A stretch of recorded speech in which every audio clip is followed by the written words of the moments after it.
Assalamualaikum warahmatullahi wabarakatuh. Perkenalkan, nama saya Muhammad Abdul dari absen 19. Di sini saya akan mengenalkan sensor dan sistem electric injection. Di konstruksi EV itu ada 3 sistem, yaitu ada sistem bahan bakar, sistem kontrol elektronik, dan sistem indikasi pemasukan udara. Pertama ada sistem bahan bakar, yaitu ada tangki yang berfungsi untuk menampung bahan bakar yang akan jadi pelumas bagi mesin. Biasanya terbuat dari bahan plastik yang tebal atau besi.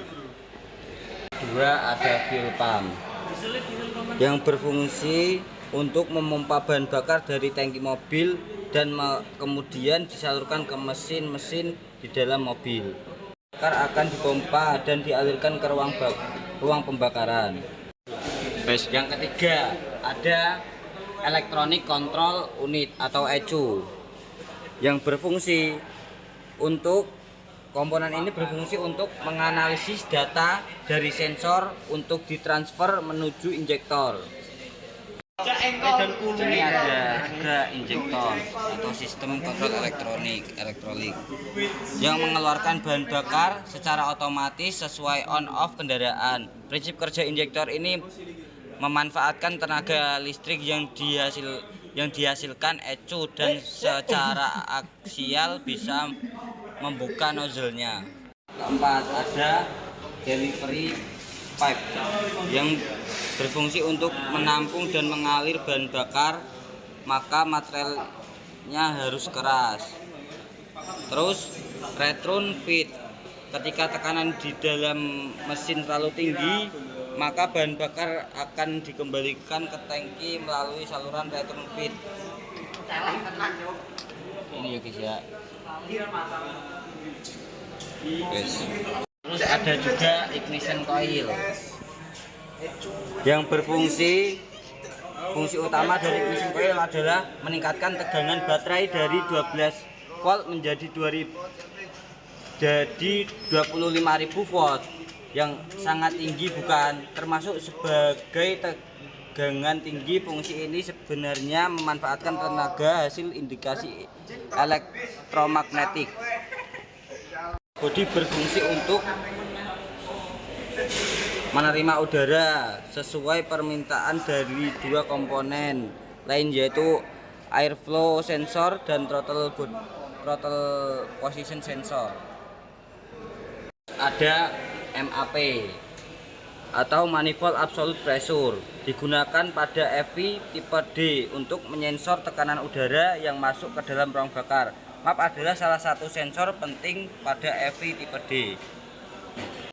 Atau water temperature sensor, disebut dengan istilah engine coolant temperature, sebuah sensor yang digunakan untuk mengukur suhu air pendingin. Sensor ini juga berfungsi untuk menjaga agar suhu air pendingin tetap sesuai, tidak terlalu tinggi dan tidak terlalu rendah. Sekian dari saya tentang penjelasan EV atau electronic fuel injection. Kita lanjut dengan diesel common rail. Saya lanjut dengan menerangkan sistem common rail dan fungsi-fungsinya. Komponen yang pertama yaitu tangki bahan bakar. Tangki bahan bakar, dari namanya sudah jelas bahwa tangki bahan bakar menyimpan bahan bakar. Nantinya bahan bakar dari tangki akan diinjeksikan ke dalam mesin ketika proses pembakaran berlangsung. Electric supply pump. Pompa bensin elektrik ini berguna untuk menyalurkan bahan bakar ke mesin, tentunya menggunakan pompa bertekanan tinggi. Mau mesin diesel konvensional atau common rail, keduanya sama-sama memiliki pompa elektrik ini. Namun ada perbedaannya juga untuk pompa bersifat elektrik. Ternyata posisinya ditenggelamkan ke dalam tangki. Di dalamnya terdapat saringan kasar untuk menyaring kotoran dan fuel level yang berguna sebagai mendeteksi volume solar ke dalam tangki. Filter bahan bakar juga terdapat Di sini, filter solar terletak pada bagian fuel line. Komponen ini berfungsi untuk menyaring partikel kotoran yang terbabat dari aliran solar, kemudian mengendapkan air di sana. Jadi, solar yang masuk ke sistem pembakaran jauh lebih besar berkat filter ini. Dan juga pompa bahan bakar. Lalu ada komponen ini yang berguna membangkitkan tekanan bahan bakar solar dari tangki hingga sekitar 160 MPa. Tugasnya memang hanya membangkitkan tekanan saja, karena untuk urusan timing telah diatur oleh solenoid yang ada di injektor. Yaitu injektor. Injektor letaknya berada di dalam dan fungsinya itu untuk menginjeksikan bahan bakar ke dalam mesin, tentunya dalam bentuk kabutan. Injektor dalam sistem common rail sudah didesain secara khusus hingga terdapat solenoid yang bekerja dalam daya listrik. Dengan sensor-sensor yang ada di diesel common rail. Yang pertama yaitu IAT atau intake air temperature. Sensor ini bertugas untuk mengetahui seberapa tinggi temperatur udara yang akan masuk ke dalam bakar. Sensor ini terletak pada intake manifold atau pada saluran udara masuk. Sensor yang ada di crankshaft position atau sensor CKP. Sensor ini merupakan sensor yang penting sekali pada teknologi common rail. Sensor CKP memiliki fungsi mengirimkan data posisi sudut poros engkol. Data tersebut akan memiliki terjemahan bahwa piston sedang berada pada titik mati atau titik mati bawah. Sensor CKP juga sekaligus untuk mengetahui putaran mesin yang sedang terjadi. Kebanyakan sensor CKP menggunakan tipe effect Hall, tetapi tidak sedikit juga sensor CKP tipe induksi. Posisi sensor ada di sekitar poros engkol, biasanya bagian depan atau bagian belakang poros engkol. Yang ketiga yaitu ada pedal sensor.